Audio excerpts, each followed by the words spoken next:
Alright, so I'm going to teach y'all the basics of Blender. I'm going to just show y'all basically how to set up the screen from start to finish. Okay, so step one with setting up your file is when you do jewelry, you don't use Blender Render. I use Blender Render majority of the time with clothing.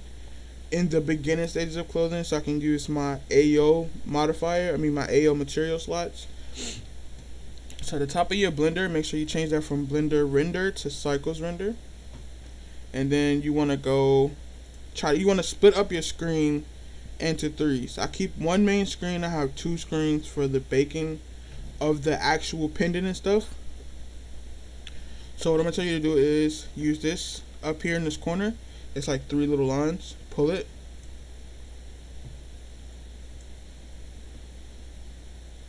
And then do it again and pull it down.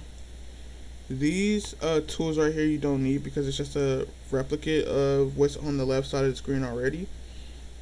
So the bottom screen is what I use for my node editor. That's where you put in all of your material slots. These are your material nodes are here.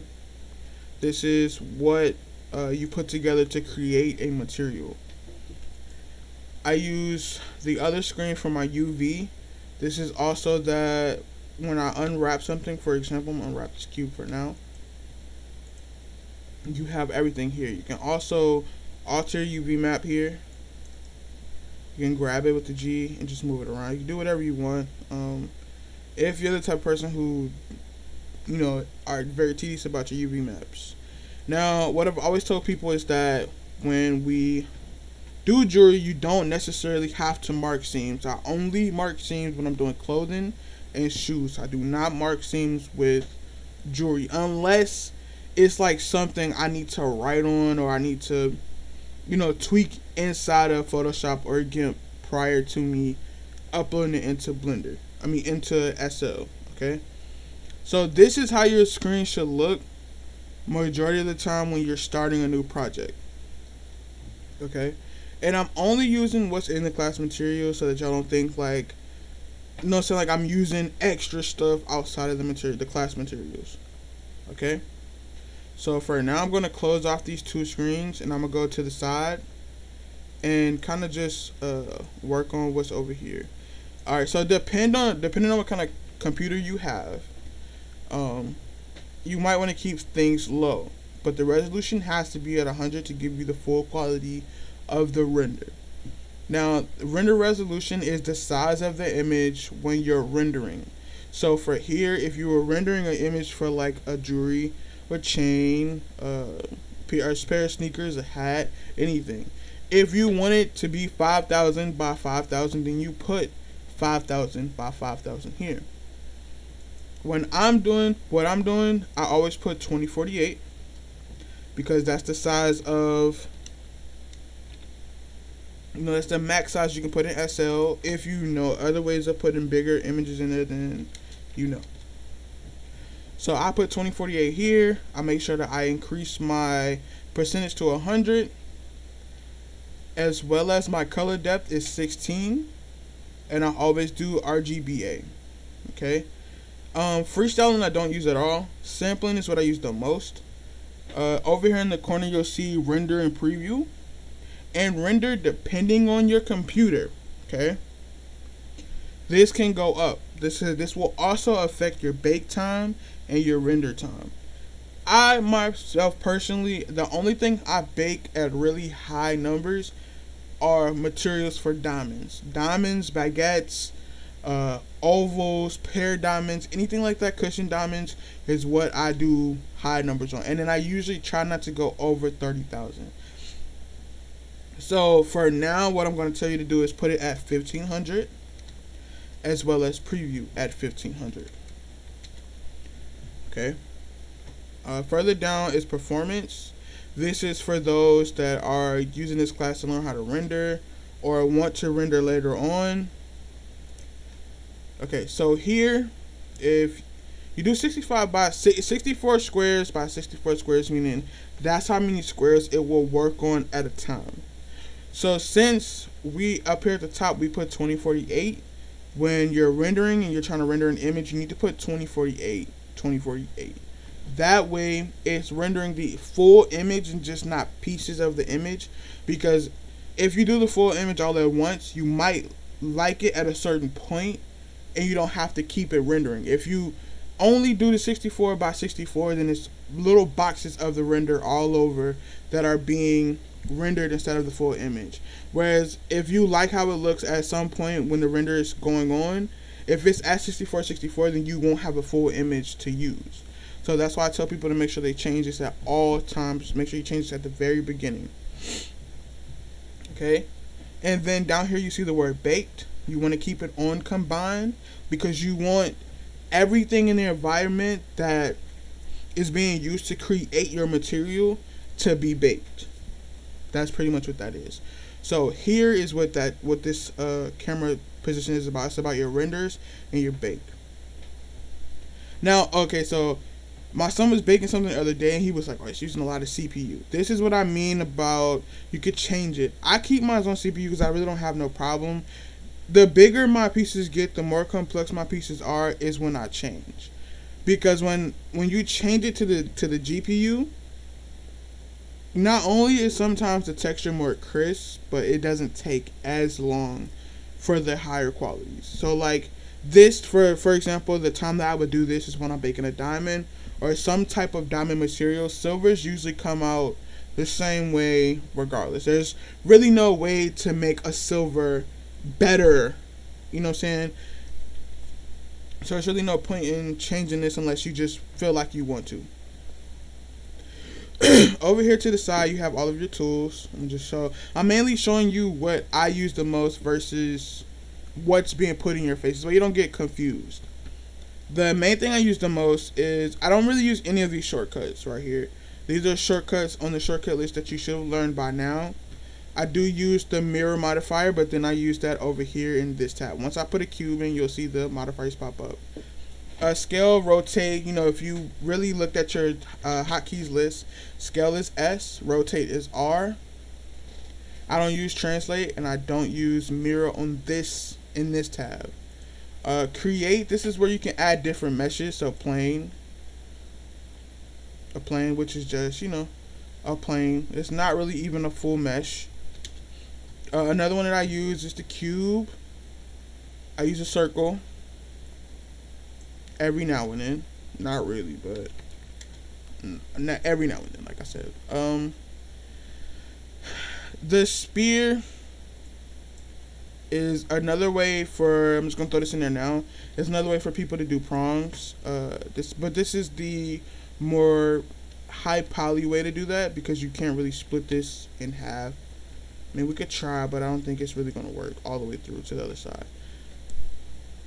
And then there's just more meshes here that you could use, like the monkey and all these other things.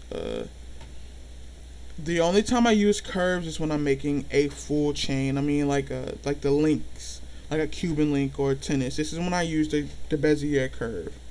I don't use the curve. I don't use the Bezier or the nerds or whatever the fuck it's called. I mainly use only the circle. The circle is easier to control. It's already in the shape of it that you need. You just sometimes have to edit it. So I'm gonna delete all of that. I don't use this. And I don't use animations. I don't use the physics tab. And I don't use the grease pencil tab. But I do use the Avastar tab. If you don't have Avastar by the time you're watching this video, please just ask me.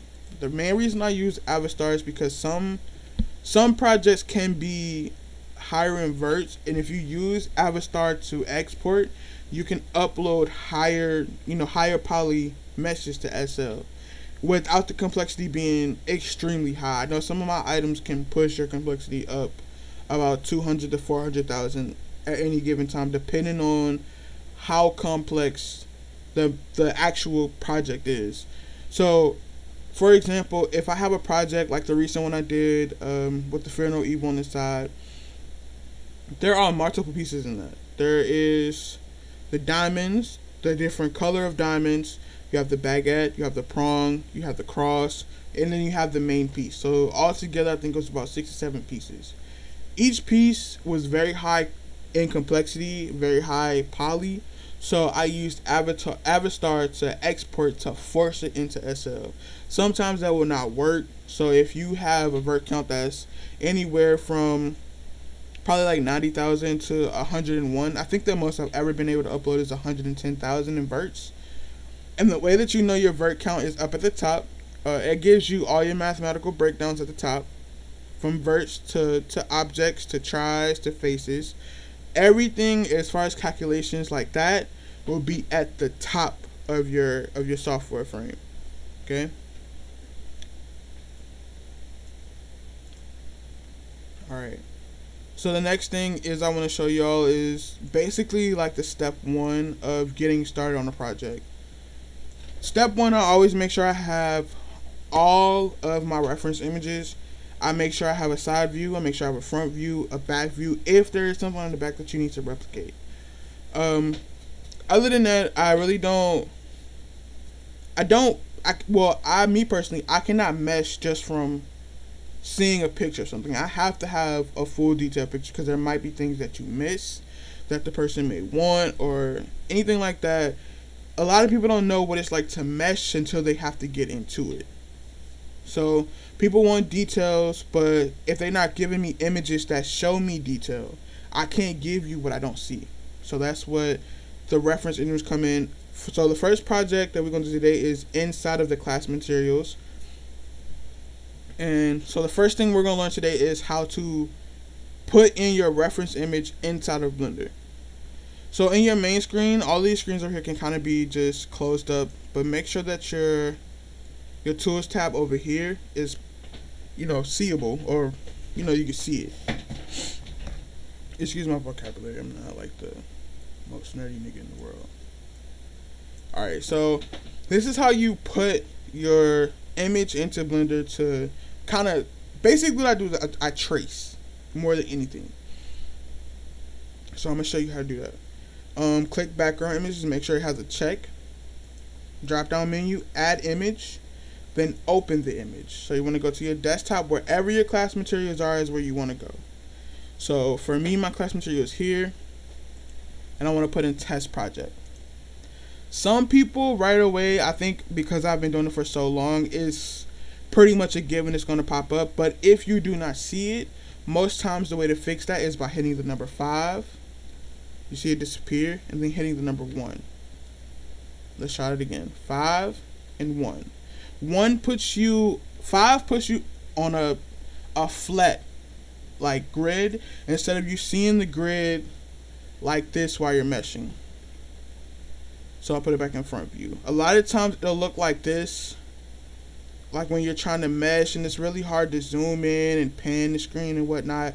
So that's why I always hit 5 first and then my 1, so to make sure that when I'm meshing, it's flat to the front, not off to the side, but in front view. I try to make sure it's flat in the front. Alright, so then the next thing I want to do is pretty light. You can pretty much see the grid through it. Turn it up. If you need to rotate it, it has all of these options here. But I want to make sure that I tell you when you want to rotate something so you don't go too fast. You hit the shift to kind of slow it down. And if you see my casting keys, you can tell when I'm actually using the shift and when I'm not using the shift. So this is same speed I've been going at. Then as soon as I hit shift, it slows down. Okay. I'm gonna reopen the image. Alright. That ain't worked out. Just put 0 there and go back into place. Okay, so the first step of actually meshing your item is to put your base mesh in the scene. The base mesh that I use, from my understanding, I've seen people use circles or cylinders. Me personally, I don't understand how you're meshing from a cylinder. It just doesn't make sense. That's just me. Okay, so, alright. So if you actually read your shortcut list, and you would know the way to get from solid view to this view here is the letter Z. is letter Z. This is called wireframe mode. This helps you see your background image, but also helps you so that you can still guide your way through it and like still mesh, but you can still see your image. So like if I'm meshing and it's solid, I can't see what's behind my mesh if I'm not in wireframe mode.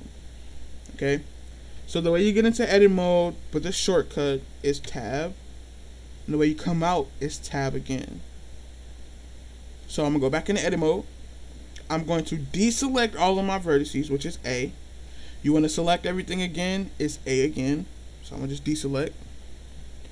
To loop cut is Control R. I tried to take the move the white out the way so that y'all can see the key cast or whatever the fuck it's called, but it's really hard to do that.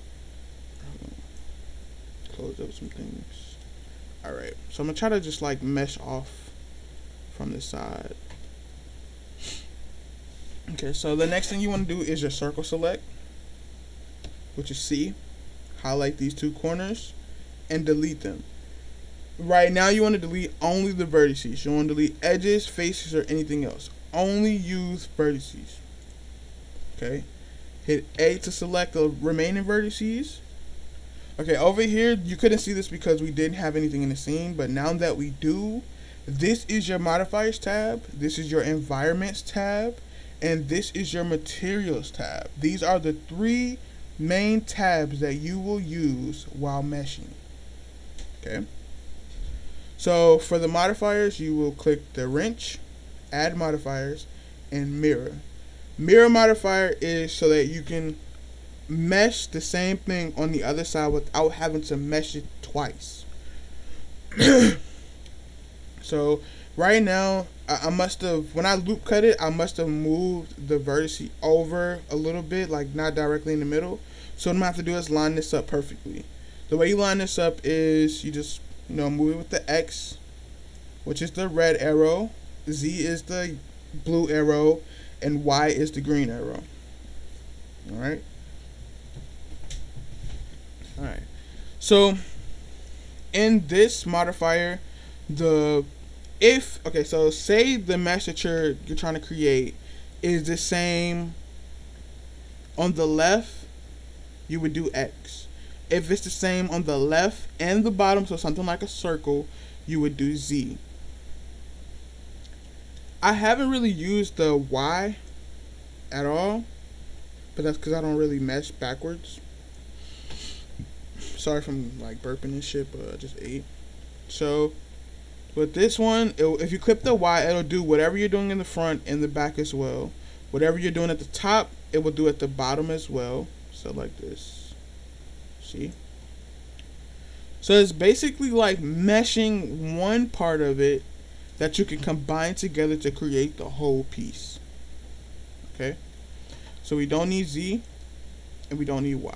We only need X. So the first thing I want to pretty much just touch on is like kind of remind you of the shortcuts. While meshing, sometimes I know it can be really hard to look back and forth with your shortcuts. If you're not like doing anything, just sit at the crib and just sit at the computer and just do your shift and Z and control and Z and this and that.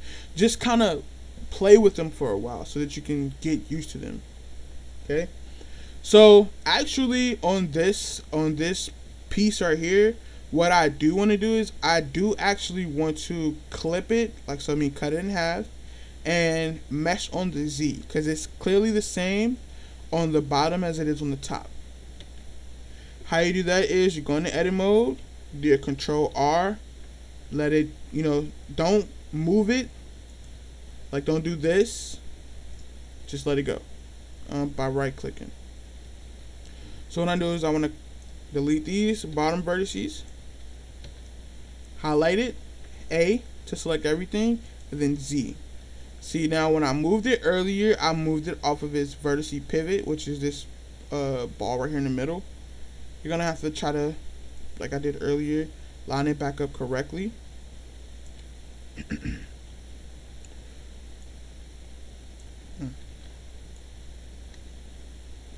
Okay.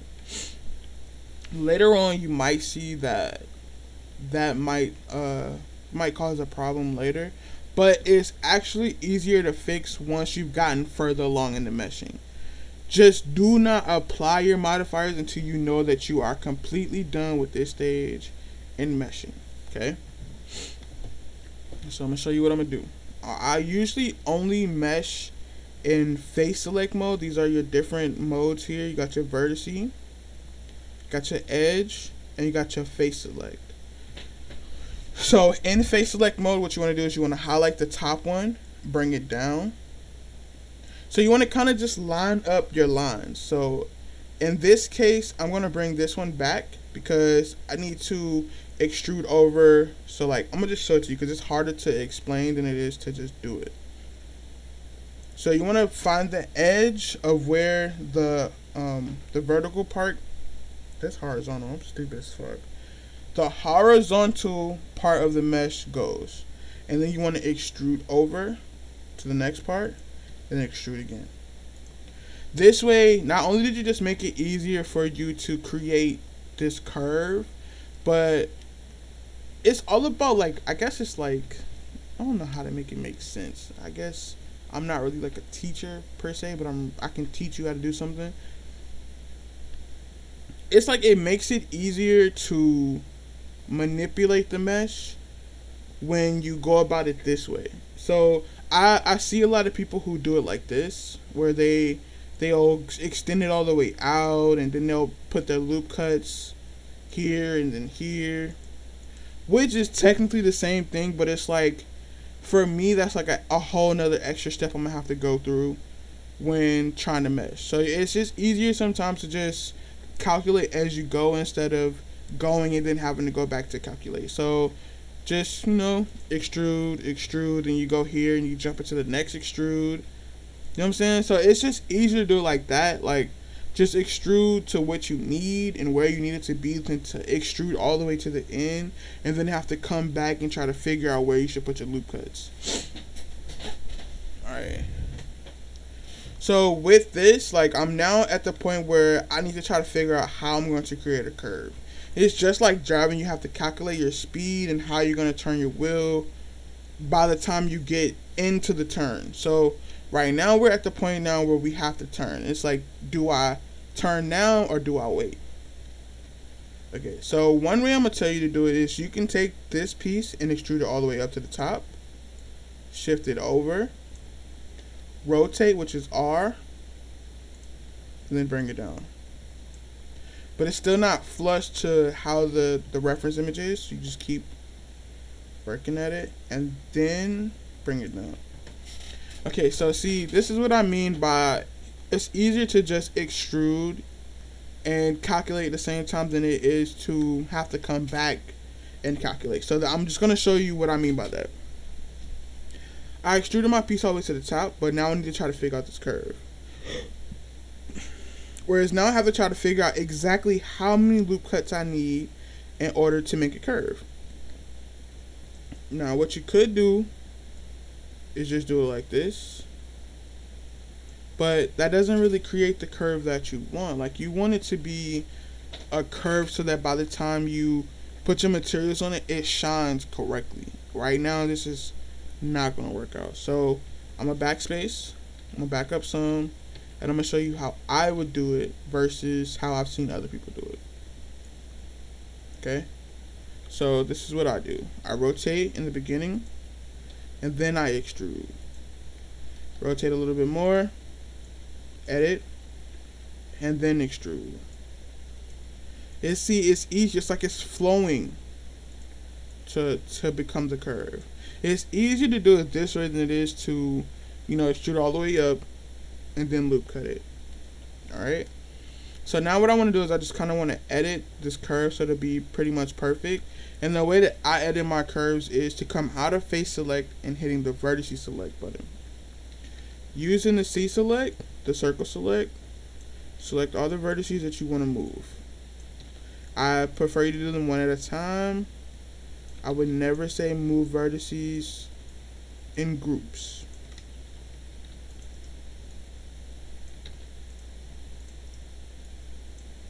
So off rip, the curve was kind of already perfect. Not really perfect, but decent enough that I didn't really have to edit much. Alright, so there we go. And then I would say add one more loop cut at the top. And then take this corner vertice and bring it in so it kind of levels, like equals it out a little bit. And the best way to see whether or not you have a problem is to come out, hit Z, so that you can see the mesh. This is where we are right now. And this is what I meant by me moving my vertice when I was trying to show y'all the modifier. This is what I'm talking about, where it could create a problem later. So just highlight everything and then just, you know, try to fix it. If not, let me hit the shift. There we go. I think I pretty much fixed that just now. Okay. So the next thing you want to do is scale it down to the thickness that you desire. I think this is thick enough. Does not have to be the thickest thing in the world. One thing I remember back when I was first started doing chains were that my pennants were extremely thick. So, you know, just you can make it as thick as you want. You just do it on your own, like, you know, you figure it out on your own time. The next modifier you want to put onto the mesh is the subdivision surface. This makes it smooth. See, the more but see, look, I'm gonna show you something. Hold up, come out. It's my vert count is at 526 right now. This will boost that by so much. It's not even a joke. Where we went from 500 to 2,000. Did it again, went from 2,000 to 8,000. Did it again, went from 8,000 to 32,000. Alright. So this is another thing I wanted to kind of, I did this kind of on purpose so that I could make it a teachable moment.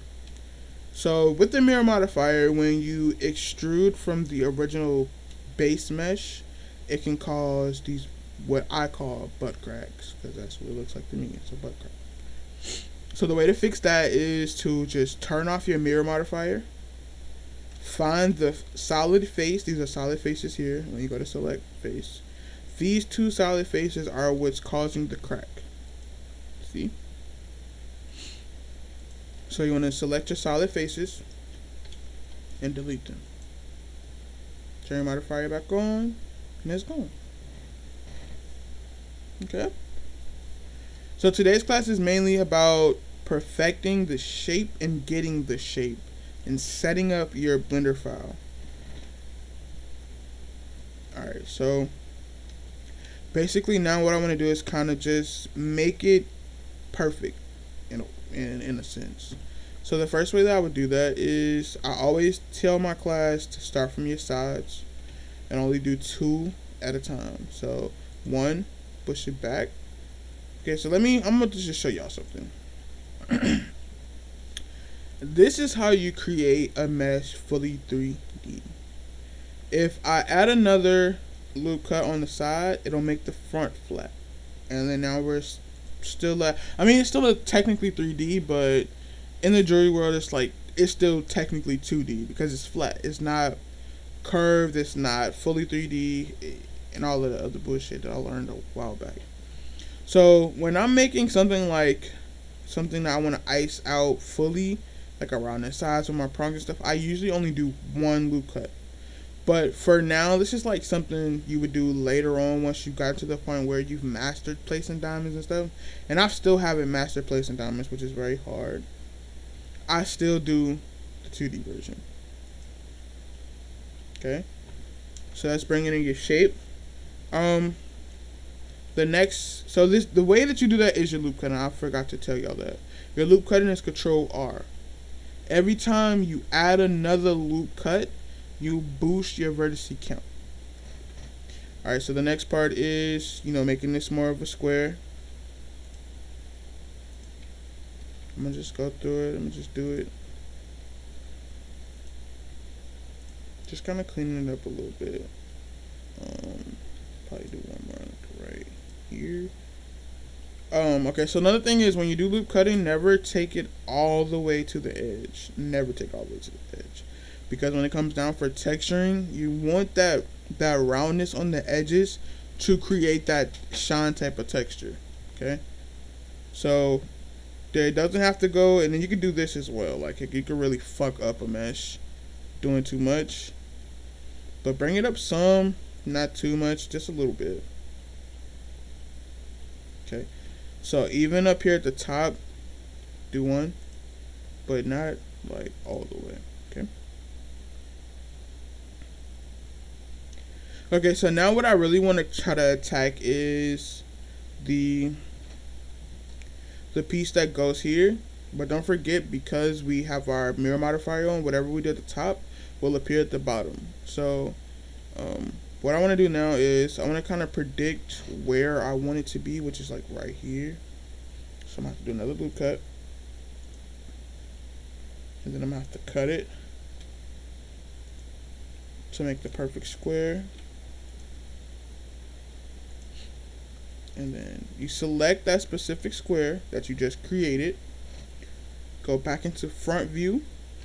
And as long as that cube lines up to what you need it to be, then it's perfect. So that's all that really matters. I'm going to take that box.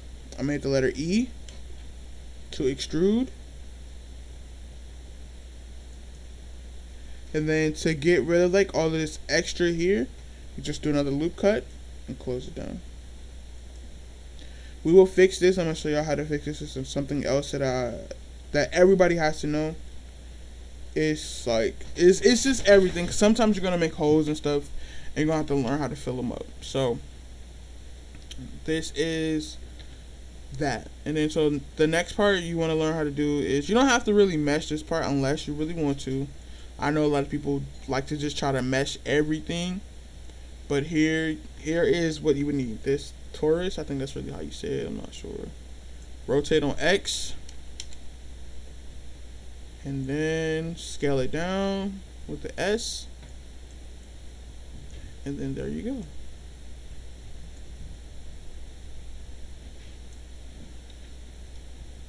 Alright, and the next thing you'd have to do is just try to figure out this piece.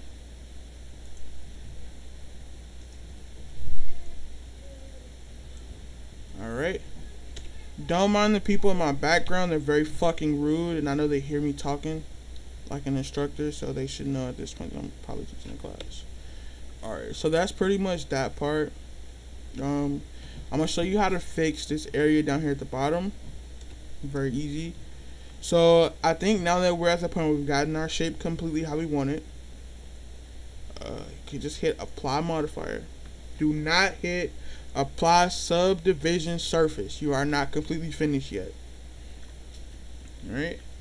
So what you want to do is you want to click these vertices and you want to delete them. Then you create a hole. You want to select the vertices around that hole and fill it in. The letter F is your fill in shortcut. Do it again. And hit fill. That's how you fix that. But you see like the nicks in it? It's like something's off. Let's see. We can fix that.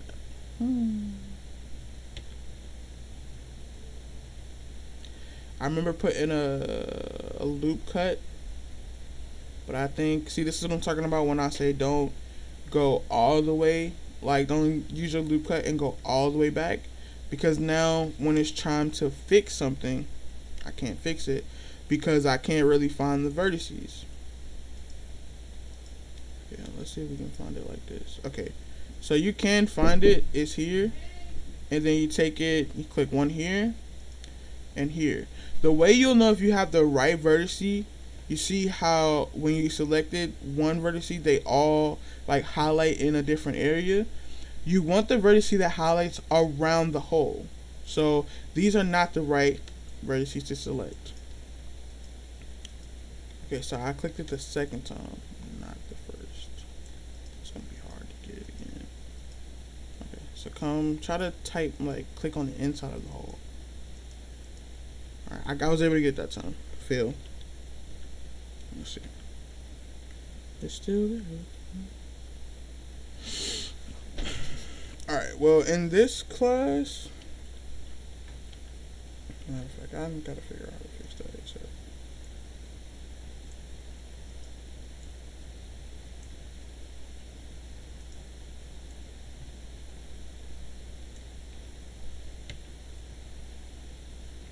I don't know, I'm a perfectionist. I don't really like to leave things undone. But for just for the sake of the class, I'm gonna just get this over with. Feel. All right. So now that we fully got in our shape how we want it, did I just do what I think I just did? Yes, I did. Okay, hold on. Go back and fix. Control Z is your undo button.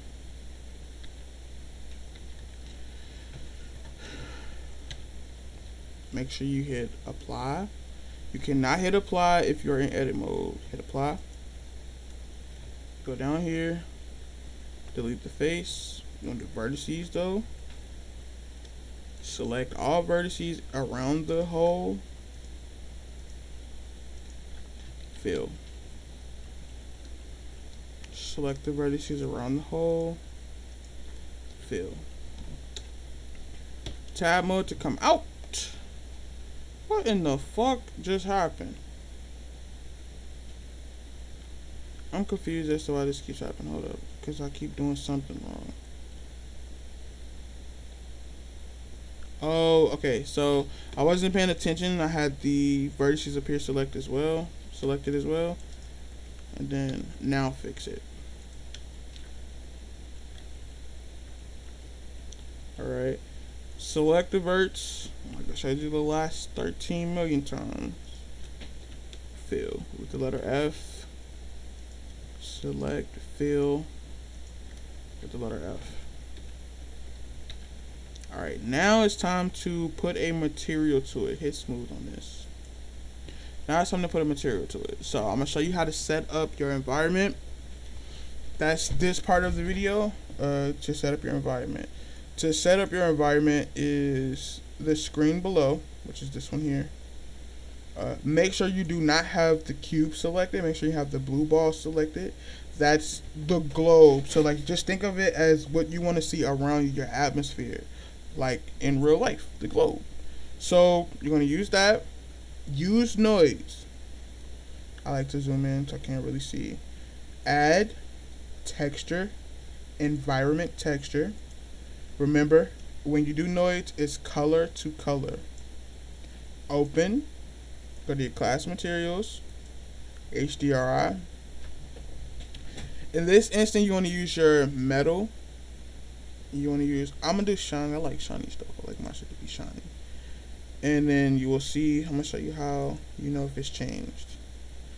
Your environment will go from this to being really bright. Okay, so the way to make this into a silver or gold is to give it a material. New, glossy. This is the roughness you need to keep it shiny and not dull at the same time. So 0.025 is the roughness you want to put in there. Okay, see how it's still like it looks shiny, but it's not like overly shiny like this. Whereas, okay, so like the reason I say you don't want it too shiny is because when you go to bake it, these black lines that you see here will be on the mesh, and the only way to hide that is if you put diamonds all over this thing, and sometimes people do not like to do that. Okay, so 0.025 doesn't get rid of the dark marks, it just makes it look like more of a color depth issue than anything else. So add this same material to the top piece, and this is what you have so far. Okay, I'm gonna cut this video right here, and then I guess once I see that you've gotten to this point, I will then send out the next video. But the only way you get the password to the next video is by submitting a picture of this part of the video, meaning you have to have gotten to this point in order to get the password to the next video. The password will be different for every single person. I'm allowed to put up to 10 passwords in it, so just make sure, like, when you get to this point, just, you know what I'm saying, send me the picture and I can see the password. The video won't be ready for about another day or two, so you have plenty of time to pretty much get this down pat. what's next? Just don't forget to set up your settings and stuff before you start meshing. It's just easier. You don't have to go back and try to fix this stuff later. Also, in the next class, I'm going to teach you how to do this part of it. Sometimes I don't think that's really the most important part, because that's just a meshing issue. You want to try to get this piece together, your actual project together, before you try to go add your details. Okay.